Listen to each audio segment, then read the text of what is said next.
Hello, everyone. I think we'll kick off in 1 or 2 minutes. We're just having a few technical issues. Sorry about that, but we should be ready to go in a couple of minutes. So please bear with. Thank you.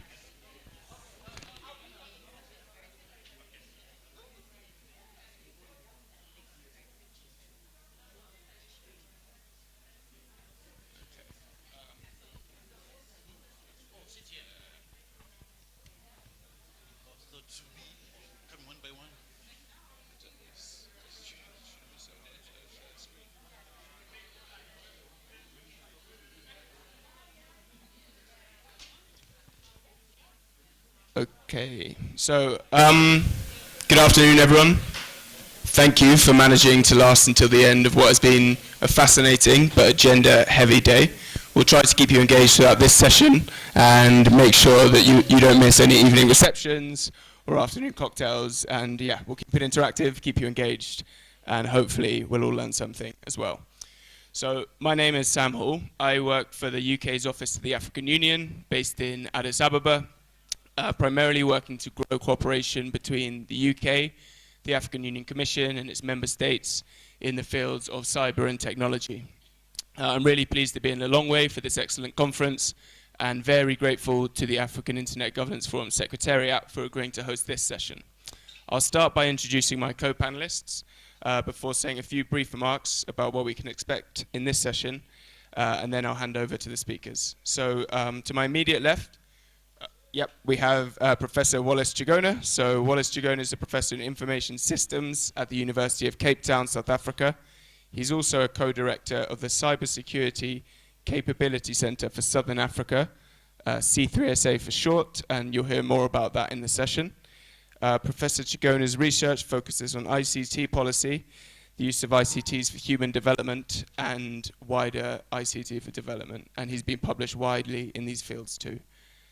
He also serves on the editorial boards of several well-regarded ICT journals and is currently on the advisory board of NetExplo, which is a UNESCO body studying the impact of digital technology on society. And then further to my left, we have Chris Banda joining us today too.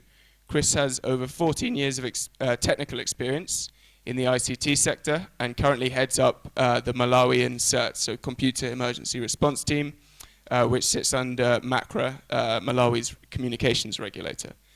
He's been at the center of developing and coordinating cybersecurity issues in Malawi, like developing Malawi's national cybersecurity strategy and facilitating the design, establishment and management of Malawi's national CERT. And he's been involved in various national and international cybersecurity policy forums, including the ITU, COMESA, SADC, and many others, and served as a vice rapporteur for ITU development study groups. Chris holds an MSc and BSc degrees in ICT from the University of Malawi and is a certified network defender and certified ethical hacker. Now moving on to the substance of today's session, which is titled Understanding National Cyber Maturity, and that's because we're going to talk about the well-regarded Cyber Capability Maturity Model for Nations, or what's called CMM for short. And my speakers will go into more detail today, but the CMM is a framework designed basically to review its country's cybersecurity capacity. So it's developed by the Global Cybersecurity Capacity Center, based out of the University of Oxford, and constitutes 5 dimensions of cybersecurity. And they constitute the breadth of national capacity that a country requires in order to be effective in delivering cybersecurity. So Professor Chigona will start and talk more about these dimensions, as well as the role of his organization, C3SA, in delivering CMMs. It's worth saying C3SA is a partner with the University of Oxford and the GCSCC, who came up with the CMM. And then we'll hand over to Chris Banda, to talk about Malawi's experience of conducting the CMM in 2016 and 2020 and what it learned through these processes and the difference between the two. And with that, I'll hand over to Professor Chigona. Okay, so thanks everybody and welcome to our session. Okay, so we don't have the slides yet. So I'm just beginning. I mean, as Sam said, my name is Wallace Chigona.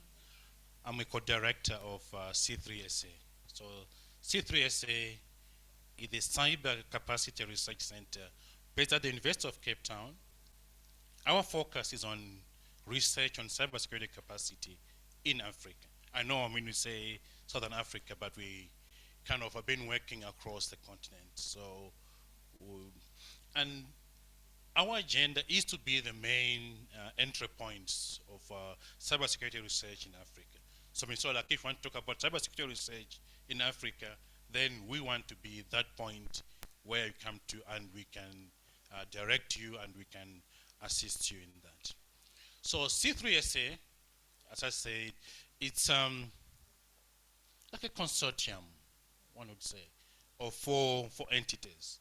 So the University of Cape Town, where most of the researchers sit, I mean that's where I work. And we have got Research ICT Africa, which is a think tank based in Cape Town as well, with a footprint in the continent. And of course, the University of Oxford, the people who came up with the SMM. And we've got a Norwegian partner, the NOPI, that's the Norwegian Institute of Policy in Management. So the four of us together, we work as a consortium on research on cybersecurity. So, as was mentioned, the CMM model was designed by the team in Oxford, right? So the Global Capacity Center. So at the beginning, they were doing research across, but over time, I think what has happened is we have had centers started so that we can focus on particular regions. So it's kind of almost aware of that maybe there are things which are context specific and maybe we may need a footprint in a context. So we at C3SA are focusing on Africa. And our other colleagues focus in the Oceania region. They're based in Melbourne, so they cover that area. So that's what we do. We do research, we do capacity building, and we do CMM. So this session, I'm going to focus on CMM. Are we making any? Are we winning? A few seconds. Okay, so what is CMM? So as you said, it's a framework for assessing cyber maturity of a country. So it's a cybersecurity maturity for nations, right? So what we do is, using this instrument, a country can self-assess and say, how are we doing in terms of cybersecurity capacity? So I think, wow, let me just get my laptop so just I can look at my notes.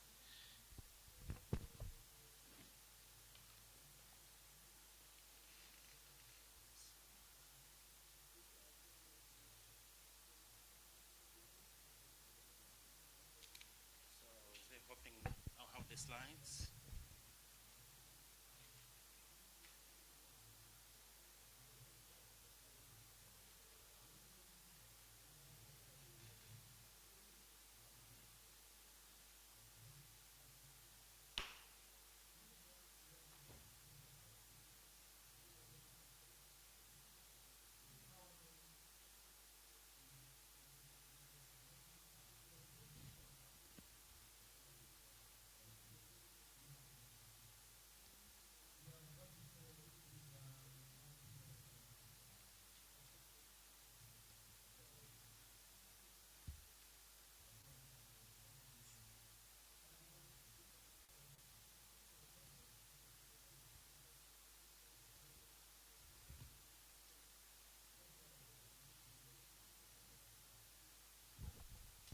Okay, so what I was saying was the CMM is an instrument for assessing cyber maturity of nations.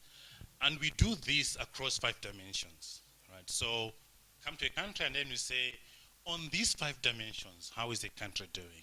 So the dimensions are, the first one is cybersecurity policy and strategy. So how is the policy situation in the country? The second dimension is cybersecurity culture and society. So we're looking at the cultural and the understanding and the society and how ready they are in terms of cybersecurity.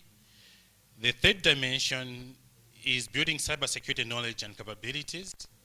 So about education and knowledge. The fourth dimension is the legal and regulatory frameworks.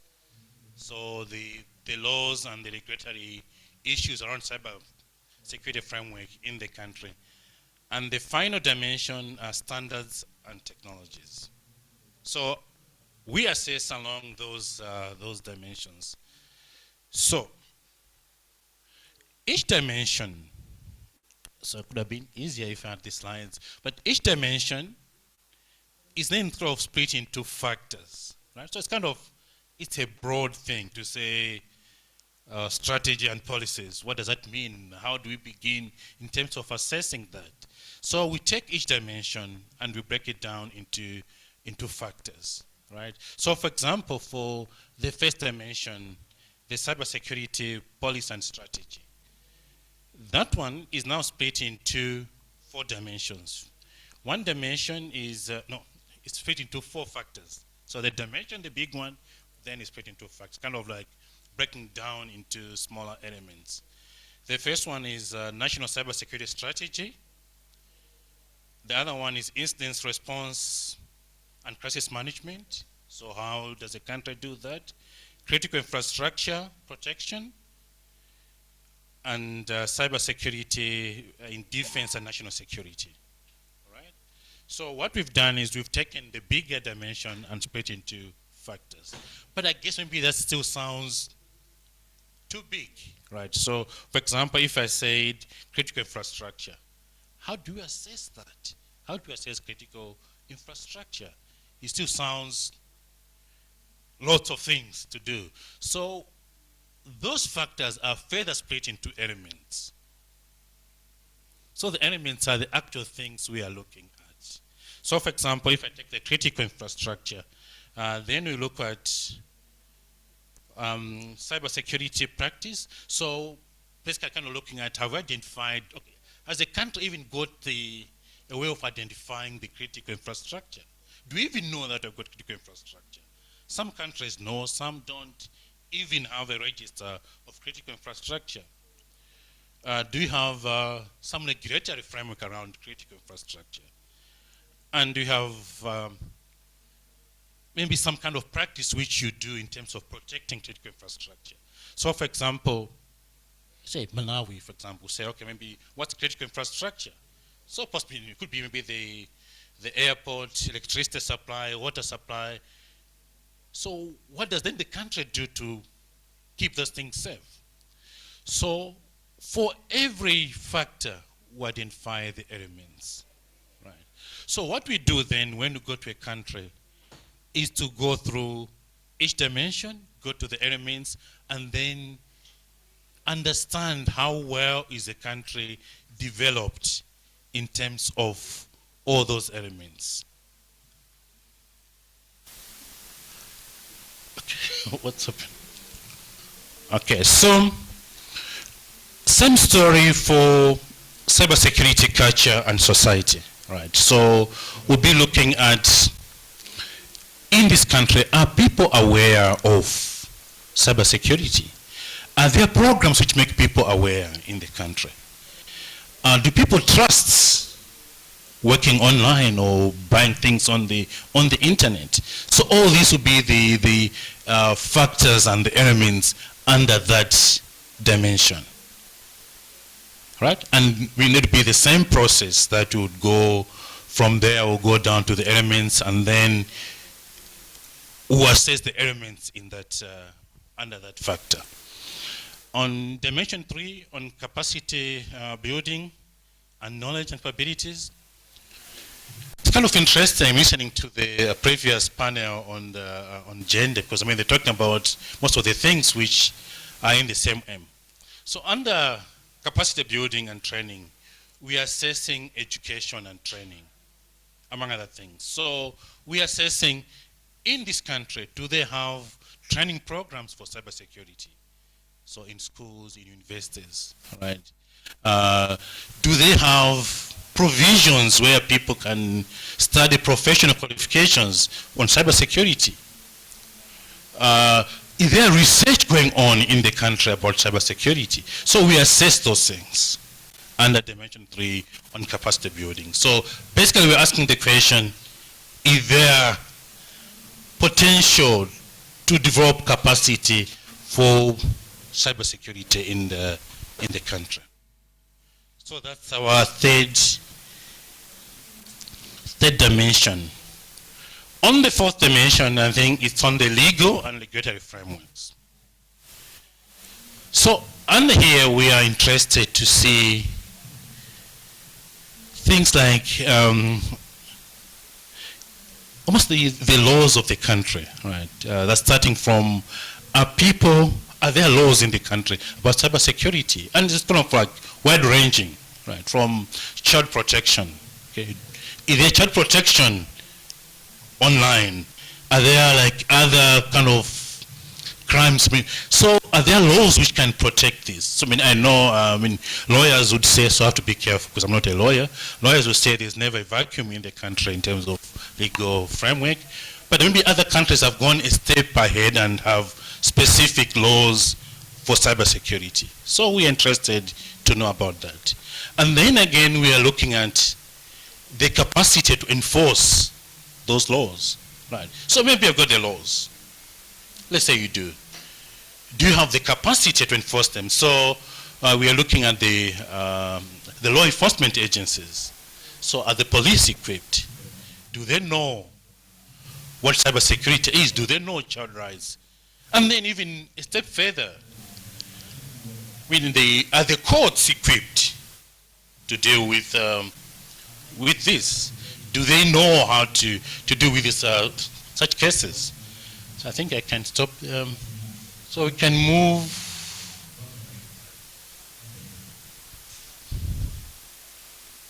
We can move on. We can move on. Okay, just there. So I think maybe just to recap now that we're able to see. So I was talking about the 5 dimensions. So these are the 5 dimensions. So that's dimension 1.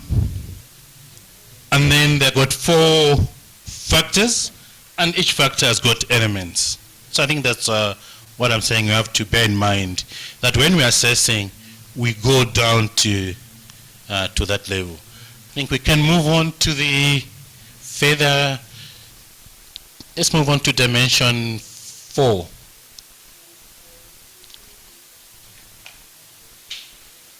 Can move on one. Okay, so let's move back 2 slides. Okay, we can stop there. So the dimension 5 is about standards, right? So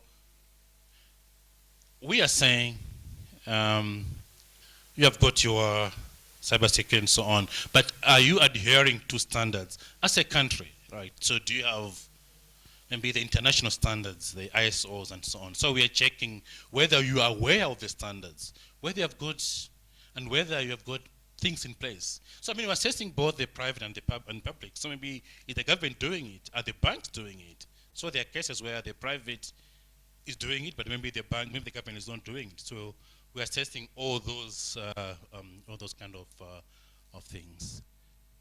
Okay, so even things like at the national level, like do you have the National Bureau of Standards certifying cybersecurity and certifying software standards? I think we can move on. Okay, so what I've said is we have got dimensions, and below dimensions there are factors, and then there are the aspects. So these are the details which we're asking. So when we're assessing, then we go to each element, and then we rank it based on the information we have. So we can either classify that country's performance on that element as a startup based on whether it's basic, it can be formative, established, and if it's top of the range, could be dynamic. So that's what we do. We look at the situation and then we assess and say, you are at startup, you are at dynamic. So that's what the SMM does. And we are doing this at a lower level of aspect. You can go one slide. Okay, I think we can go further. I'm conscious of the time. So that assessment to say you are startup, dynamic, whatever, it's not random, right? So in the write-up of the framework, we have described what does it mean for each element to be startup. So for example, here we're saying on that dimension 4, on that aspect, you are startup if you're like this. You are dynamic if you're like this. So by having it almost like in such a way, I mean, there's almost trust that almost every team which goes out to do an assessment would achieve more or less similar results. It's not too subjective to the team doing the assessment. Even a country can do this on their own to assess and know where they are. Yes, next slide. So having said that, let me quickly go to the methodology. How do we do this? So I should emphasize, a same aim is driven by the country. So if you want to do a same aim, it is your power. So a country says, okay, I want to do a same aim. Then they can contract an independent provider like us, like C3SA. There are other providers who do that as well. So we'll come to the country and engage with the stakeholders in the country. We use focus group discussions. So we bring in people and discussing those things. So we have about 10 focus groups over 3-4 days, depending on the logistics. So often the team will come into the country, we'll sit somewhere and we'll go through these focus groups over, and at the end of this, there'll be a report. We produce a report on the assessment of the country. The country has to accept the report, to say we are agreeing, oh, I think maybe you didn't understand us when we said that that thing is there or not, right? So we'll go through this process. And the report will have recommendations, almost per aspect, to say, on this dimension, on this factor, we are recommending that you do A, B, C, D. Right? So, and what's important is that the score you are getting is not a score for the whole country. So not saying, oh, Malawi, you are dynamic. No, we're talking about on this factor, on this dimension, on this factor, you are dynamic. On this one, you are startup. So the assessment is per factor. Equally, the recommendations are per factor. So then you can know what to do on that factor. I think we can move on. So these focus groups, right? So I say, I mean, they'll be running for about 3-4 days. So I mean, we bring people in clusters. So they could have maybe people in education will come and then we talk about educational kind of things. Maybe we bring people from the defense, so the military, the police, maybe the courts, and then we'll discuss on different dimensions. So talk about these different dimensions with different clusters over the but I mean, this has to be agreed with the host to say, yeah, we can have those people together, we can have those group of people together. So it's really very cordial and discussion in with the host. Yes, you can. So that's the kind of output we have. I think maybe it's not very clear here that we're going to give an assessment per factor to say for this one you are this well, for this one you are not doing as well. So I think that's okay. So the recommendations are given to the country to for them to improve on their stature. Yeah. So I think quickly I will just, because of time, I'll just speak about one or two of these things. So what have we learned, or what are the comments we get from doing this? So it's really an instrument of self-assessment or even self-reflection. What we've seen is that when we are doing the same aim, the people in the room are able to reflect on their own country. Because now for the first time, we're able to bring people from different sectors together in one room. The police, the army, maybe somebody else in one room. And they can say, oh, I didn't even know about that, about our country. Somebody knew, but I did not know. So, I mean, like, we even had a case recently where people kind of said, even before the report, we are going to form like our own group and to respond to some of these things. So there's almost a process of awareness. people come together, and what we have learned again is just the trust. So I think we work on building the trust.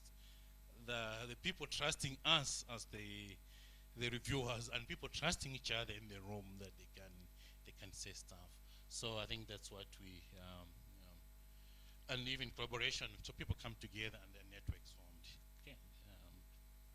So it's done. Many people have done it. I mean, across C3SA and the other partners. So these are the countries which about, maybe this is to be 2 years old. I think we should have much more now than this. I think we've had some countries in this region done in the past year, so it should be more than that. I think I should stop there in the interest of time. So thank you very much.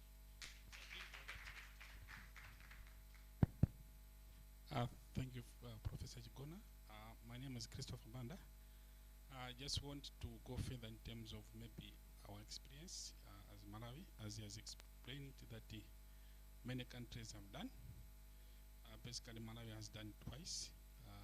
The first one was in 2016, and the second one we did in 2020. So I just want to expand on the experiences. Yeah, okay. The first assessment was done in 2016. This one was funded by Foreign and Commonwealth Office, which was sponsoring, and also facilitated by CTO, that's a Commonwealth Telecommunication Organization.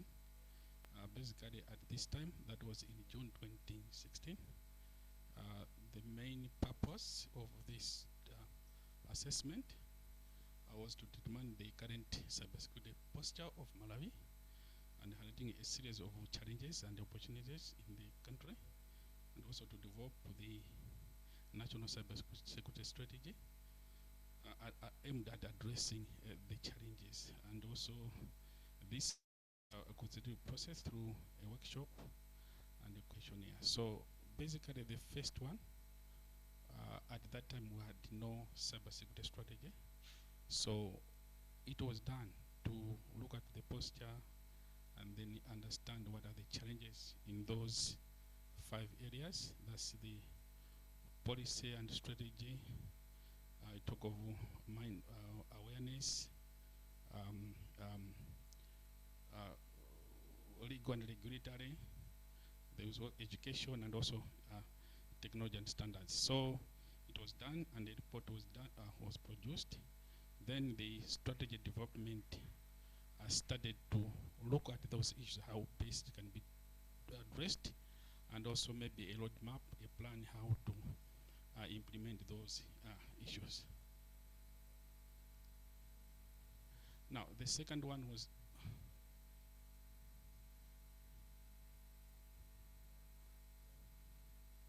can you go back? Yes. The second one was done in 2020. Basically, this was funded by, okay, it's PPC, but the PPC is running a project, Digital Malawi project, of course, funded by World Bank. I would say it's a loan from World Bank.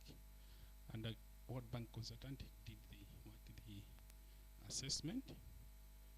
This was around the September in 2020. At this time, it was the time when there was COVID. So we did a lot of online consultations, as he has been putting like, having like focus groups, but those were being done online. And the purpose of the assessment was to enable the country to gain an understanding of its cybersecurity capacity posture, to strategically prioritize investment in cybersecurity capacities. It was also a consultative process and online. The outcome was a report with recommendations as he has been reporting. So this was just again to look at it, how maybe the posture. Okay, we did in 2016. Now, where are we in terms of in 2020? What have we done? What have we improved?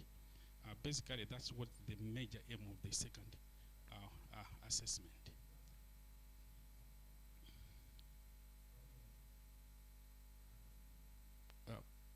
Next slide.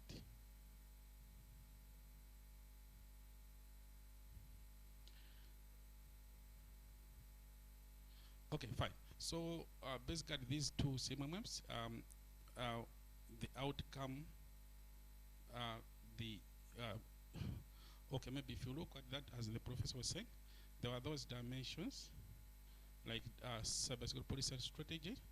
So comparatively, look at 2016 and 2020. It was talking about startup formative like that. But if you look at 2020, 20 results, there is that kind of a move of improvement in terms of the assessment. So that gave us maybe how we are what we are doing, and maybe with the recommendations on all these, which areas we need to improve. So basically, that's what was happening. Another slide. Of course, the rest, which there is more of the comparison between the 2020 20 results and also 2020 2016.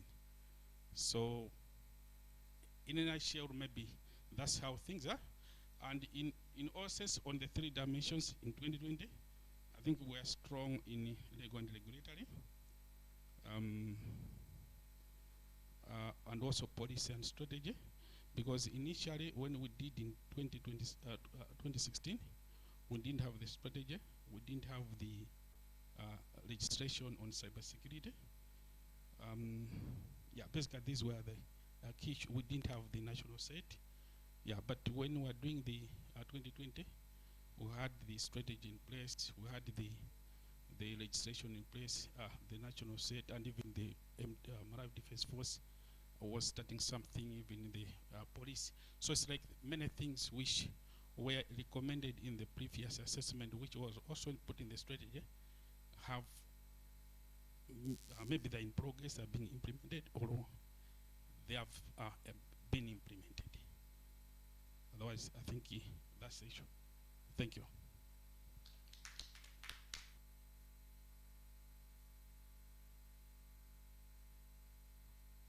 Thank you, Chris, and thank you, Wallace, for a fascinating presentation.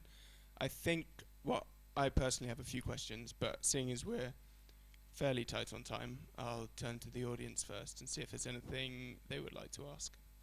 Nena. Thank you so much, and it's absolutely impressive to see the extent of work. Of course, I know about the Oxford Center and what is being done. I didn't know that it was, at this deep level.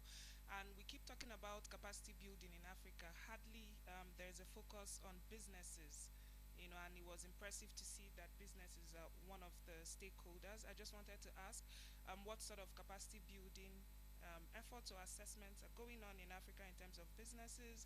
What level of businesses are we looking at? Because sometimes when we talk about cybersecurity, the SMEs as well are not being involved.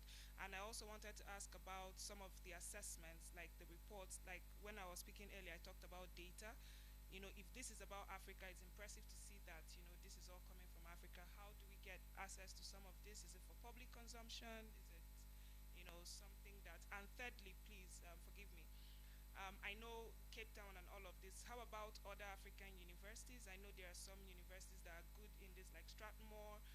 Are you also involving other African academics and researchers, African universities, so that this is truly, authentically Africa, what you're doing? Thank you. Thank you very much, Dr. Nena. Would you like to take that one, Wallace? Okay. Yeah, if you come back on Nena's and then. Yeah, those are different questions. Okay, so let me start with the businesses, right? So, when you do a SMM, actually we invite businesses, or the countries invite businesses, and civil society. So it's open to everyone. Okay, we encourage them to bring on those people. So I think the challenge is countries think of cybersecurity, they think of the banks. So the banks will be there, definitely. The telecoms will be there. So those will be there for sure. I think what I would love more is to engage much more with small businesses. So I think those that don't come as much. I mean, what we did recently in another country, so on top of the normal CMM, we sent out a questionnaire beforehand to same aims and to the people who couldn't come, so like general public. So I think we are trying to engage much more with that. But I mean, we should maybe much more than we are doing, but I think that's why we are going to. On other investors, so I mean, that's been interesting with African countries. I don't know whether they've got similar like in Europe, but in African countries, so we've begun working with other investors, but we began from a point of the countries were kind of saying, how do we trust you? You're coming to our country and then you do this, but who are you, right? So part of it was part of the response to this has been to say, we can work with local investors. So go to a country, work with local researchers, and they're involved in the process, right?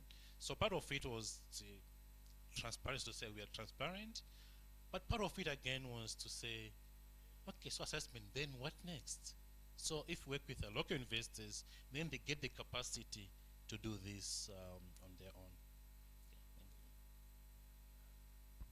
Chris, did you want to come back on that question? Okay, and then we'll come to you. Yeah, I think you talked about the publications. Yeah. Okay, I agree with you. I'm also very much concerned on the publication issues because we do the work.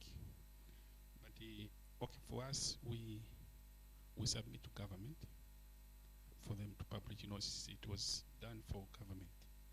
And as you have raised that issue, from our side, we have been following up with government to say, can you publish these documents?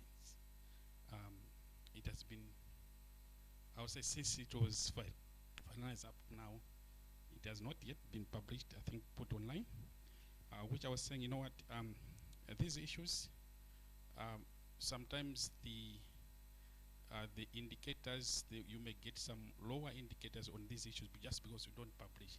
I think you may all know that there is the ITU Cybersecurity Index, which normally when they send you to say you need to fill this questionnaire, they will need you to justify, okay, if you have the strategy, you need to provide a link to say, okay, here the strategy, you can access it here, like evidence that you have there. But the case of Malawi again, I think if you check on the document, we are rated about 36, is it 36? But the realistically should not be there. The problem is now the same publishing, whether online and giving out. So it's a challenge. We have been lobbying, even my director general, I think we have written the minister many, many times. But it's still, well, but it's a challenge.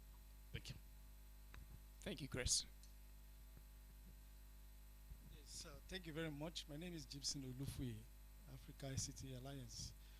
Well, very great presentation. Yeah, very great presentation. Well, you know, CMM and CMMI, what is the correlationship?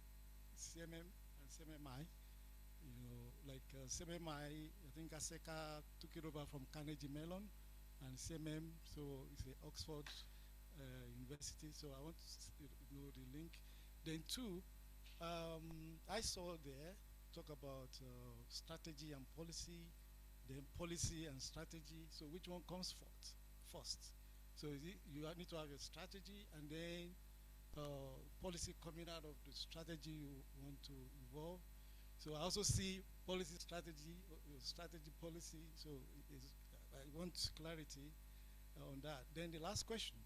And then I talk about perhaps there is a way to have maybe openness to data, or is it confidential or what have you. So I was planning to ask, and I ask now, that do you plan to evolve a dynamic platform whereby as countries improve on each of the factors by the domains, they can actually feed in information, you know, online, and they can see the growth, they can see the graph of their growth, which can be challenging to others. Everybody can see where they are and say, oh, we need to be this, we need to be this. And that would be helpful to policy making, for decision makers to see the dynamism of this measurement. So is there any possibility for you to integrate that? Thank you.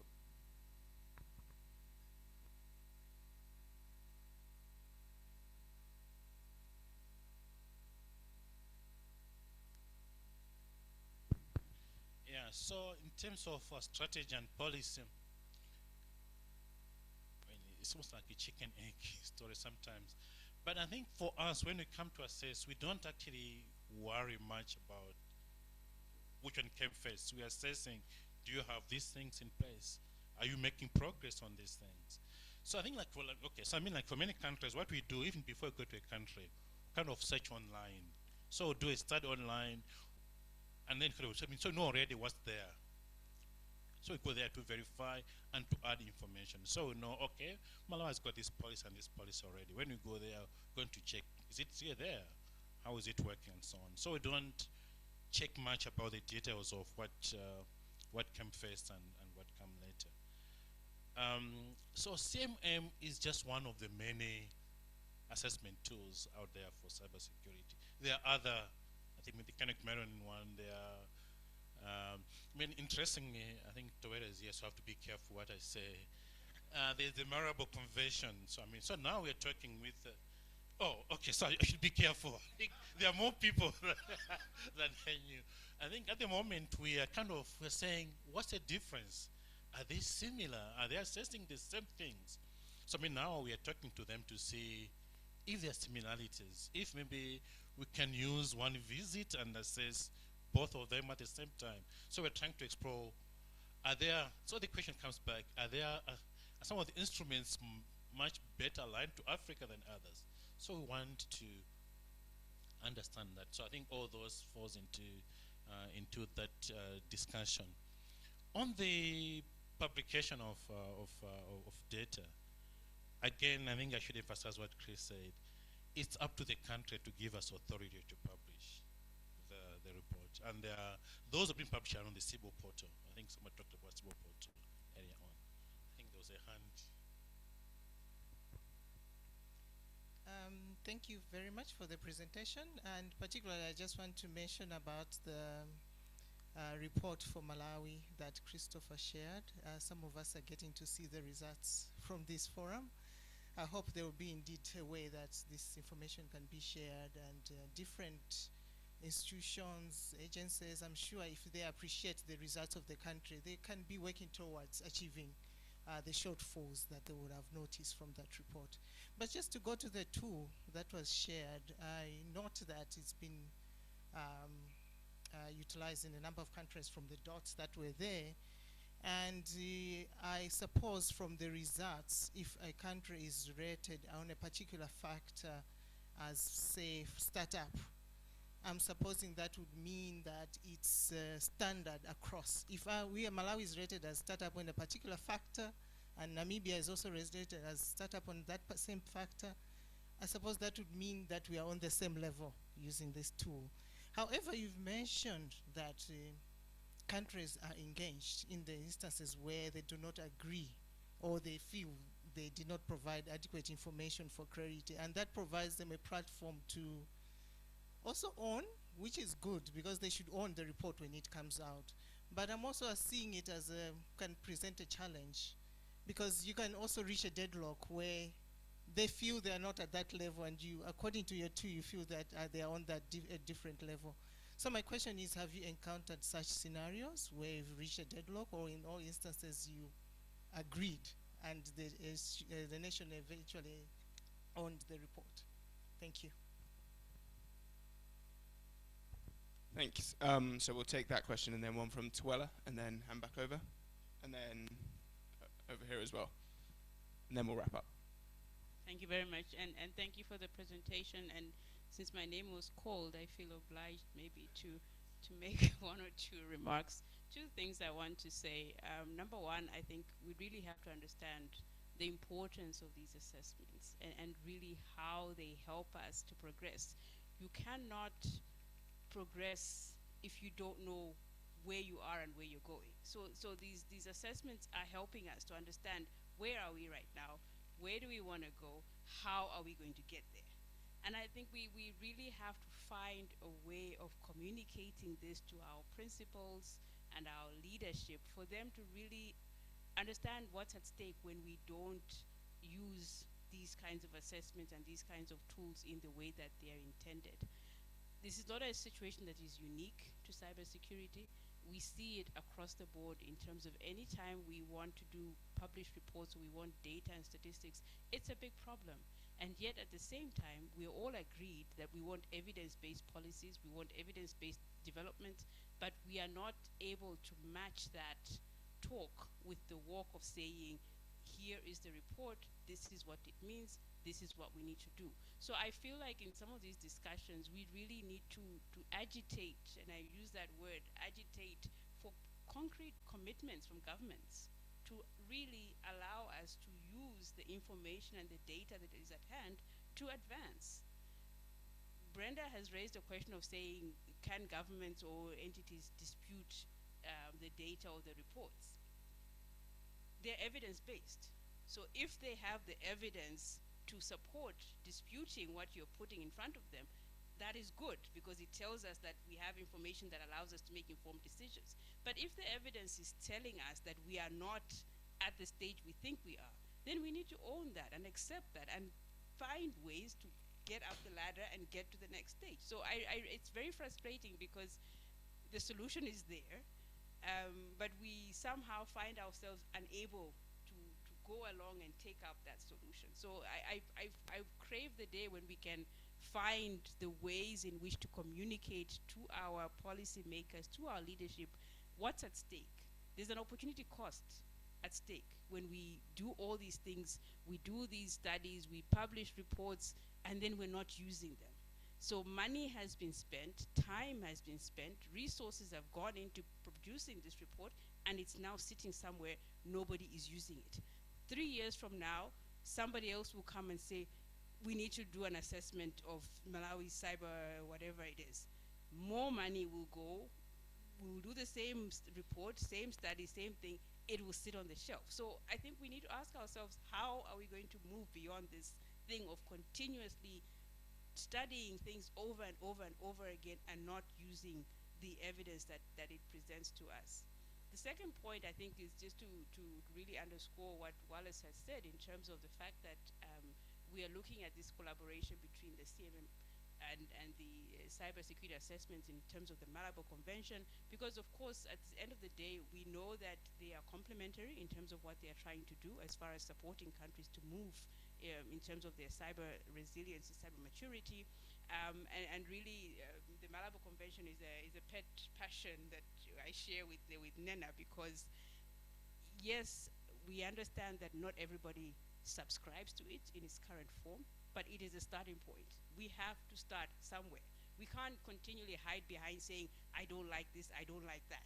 You have to start somewhere, and the Malabo Convention gives us a starting point, and the assessments that we are doing are aimed at saying, this is what the convention is requiring, where are we?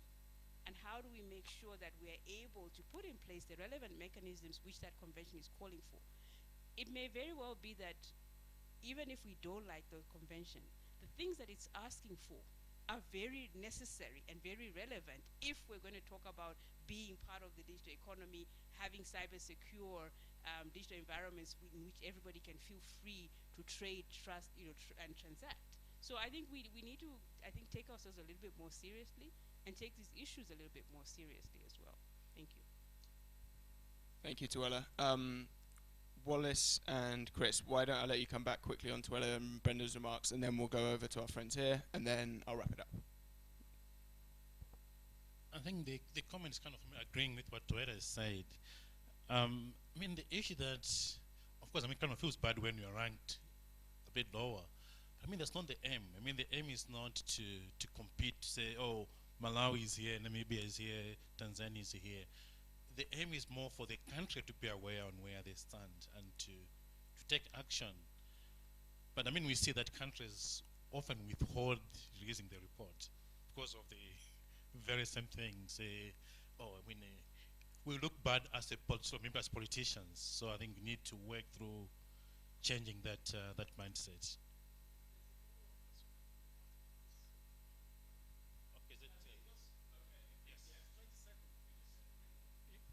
What I think we could do, because it's a major issue, with regard to what was done in Nigeria, when another report will sit on the shelf because the parliament refuses to accept.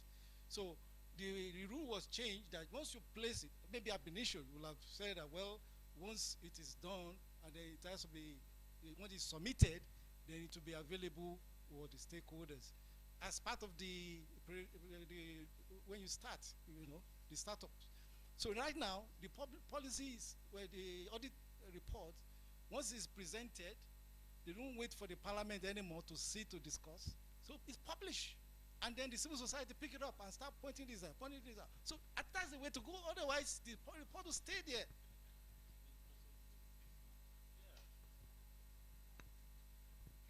Thank you. So I think we'll pass over. Both of you gentlemen had a question. Thank you very much. My name is Wesley Kere from Cybersecurity. I'm the managing director and lead consultant. Actually, I was impressed with the tool because I've used one of the tools, but now I used at an organization level. That's to do with IT maturity assessment. With this tool, I've actually liked it because it goes to the elements of things that we're supposed to actually assess, not general. But my question is on the reference. What are the reference that we're actually using to say on this particular element where we're actually testing you against this kind of reference? I know there is is it EGDI, is it E-Government Development Index, which was done by the United Nations, but this time around I want to understand at those elements, which reference do we say, okay, you're at starter, you're supposed to reach at this level, you are formative, you are supposed to reach at this level. Thank you very much. Yeah, Bennett Kankozi from Malawi University of Science and Technology. I just wanted to underscore the importance of having these assessments public. As I think one of the ladies there said, some of us, we are seeing this right here, yet this is supposed to be in the public domain, and I don't know, is it procedural that it only has to go through government? Why can you not put it online? Thank you. Okay, Chris, shall I let you quickly respond to that? And Wallace, Yeah, Dr. Kankus, thank you very much. Yeah, it's procedural. Okay, we can coordinate from Accra. This is a government document. We need to push the government to publish. I think I was talking to Kazam, say it's not only this document. There are many more documents which they're there, but they're not published. I think one of the issues you mentioned, there is a national ICT master plan for Malawi. I don't know whether you have ever heard about it, but it's an approved document, but you cannot access it. I don't know where it is. Okay, so it's not only this. So it's a challenge within the system whereby there is need for improvement for these issues. Thank you. Yeah, so again, just to underscore that point, it's not unique to Malawi. There are other countries where reports, we do the reports, give to the country, and we don't hear anything. We remind them, and yes. So back to the standards, which the benchmarking we use. So the same aims benchmark has been revised over and over. So these are based on our own research and various standards. So they're not based to one standard only. They are based on different elements. So that's lots ISO and whatever, lots of things go into deciding the scores of the elements.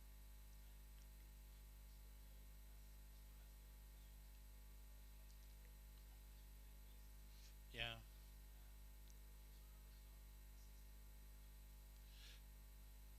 So the two as it is of now, it's a countrywide instrument.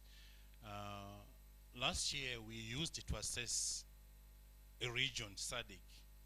So I think we have a SADC report. It talks about how the countries in SADC are doing. It worked well, but not so as great as some country. So I think we could try to use this for organizations as part of our research and see.